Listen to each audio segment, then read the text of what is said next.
মুসলিমকে বলছে, ভাই বড় আমার নবীর দোয়া, আল্লাহ পয়সা দিয়েছে না, আল্লাহর শুকরিয়া আদায় করেন। আল্লাহ আমাকে গরিব বানাও নাই, আল্লাহ আমাকে টাকাওয়ালা বানিয়েছে, লাখ লাখ শুকর আল্লাহ তোমার।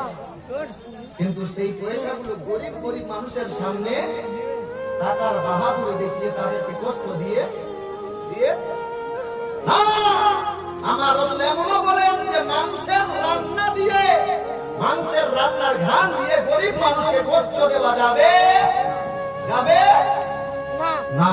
কারণ যখন আপনার বাড়িতে মাংস রান্না হয় না, আপনার পার্শ্বে একটা দিন মজুরি খাটনেওয়ালা মানুষ, পার্শ্বে বাড়ি, গরিব মানুষ, ওর দুইটা ছেলে মেয়ে আছে, আছে কি না?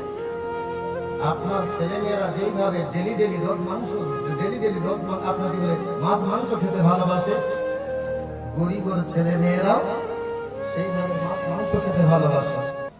কিন্তু আল্লাহ আপনাকে পয়সা দিয়েছে, মাঝে মধ্যে আপনি মাছ মাংস খান, আর ওই গরিব মানুষ পয়সার অভাবে, টাকার অভাবে, যেহেতু দিন গেলে আপনার মাত্র 200 টাকা রোজগার, এই 200 টাকা দিয়ে মাছ কিনবে না, শাক কিনবে না, চাল কিনবে না, মাংস কিনবে, বলে সেই গরিবের বাপ মাঝে মধ্যে মাংস কিনতে পারে না। ওর ছেলেরা যখন আপনার বাড়ির পাশে দিয়ে হেঁটে আসে আর আপনার মাংসের রান্নার ঘ্রাণ তাদের নাকে প্রবেশ করে, ওই টাইমে তারা মায়ের কাছে যে কান্না শুরু করে দেয়, আম্মু আম্মু, ওই যে আমরা গলি দিয়ে আসছিলাম আমাদের পাশের বাড়িতে আছে না মা, ওই বাড়িতে মাংস রান্না হচ্ছিল, ওই বাড়িতে মাংস রান্না হয়েছে মা, আমার আব্বু আমাদের জন্য কেন মাংস নিয়ে আসে না?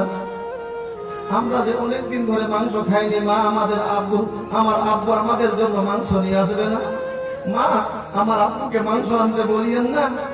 ওই গরিবের বেটি সন্তানদের আপনার সান্ত্বনা দিতে পারে না, কারণ জানে স্বামীর রোজগার মাত্র হলো 200 টাকা, এই 200 টাকা দিয়ে মাছ কিনবে না, আপনার ডাল কিনবে না, চাল কিনবে। ফলে গরিব মানুষ, আপনি বড় লোক, আপনার মতো মাঝে মধ্যে মাংস কিনতে পারে না বলে বাচ্চাদের সান্ত্বনা দেয়, প্রতিদিন মিথ্যা কথা বলে, আব্বু আব্বু তোমরা কান্না করিও না, আমি তোমার আব্বুকে কালকে মাংস আনতে বলবো। প্রতিদিন কালকে কালকে বলে, মা তুমি তো বলেছিলে আজকে আমার আব্বু আমাদের জন্য মাংস নিয়ে আসবে, কই মাংস তো নিয়ে আসলো না।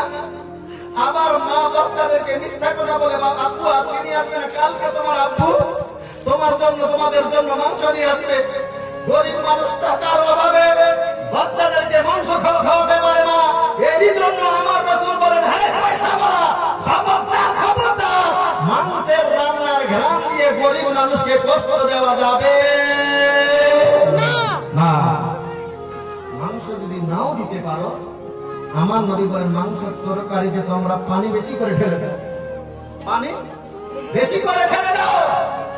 আর মাংস না দিতে পারলো, সেই আপনার পার্শ্বের গরিব মানুষের বাড়িতে মাংসের ঝোল দিয়ে তার বাড়িতে পাঠাইয়া দাও। জোরে বলো সুবহানাল্লাহ সুবহানাল্লাহ। ভাইয়েরা আমার, এমনিতে মুসলিমেরা আপনার ওই বেঈমানেরা কলমা পড়ে মুসলমান হয় নাই, আমাদের মুসলমানদের ভালো গুণগুলো দেখে, আমার নবীর আদর্শগুলো দেখে, ওই যে নব মুসলিম যাই সাহাবীদের মাঝে গল্পটা শোনাচ্ছিলেন, উনি বলতে লাগলেন, আমি ওই মেহফিলের মধ্যে ছিলাম, আপনাদের নবী যেমনি ভাবে এই বাক্যগুলো বলল, আমি ভাবলাম যে হাইরে এইরকম ব্যক্তি যেই ধর্মের মধ্যে হবে, ওই ধর্ম কখনো মিথ্যা হতে পারে না, ওই ধর্মের লোক কখনো অশান্তি ভোগ করতে পারে না, ওই ধর্মের মানুষ কখনো আপনার সন্ত্রাসী হতে পারবে না, ওই ধর্মের মানুষ কখনো আতঙ্কবাদ হবে না, ওই ধর্মের মানুষ বড় হবে শান্তিপ্রিয়।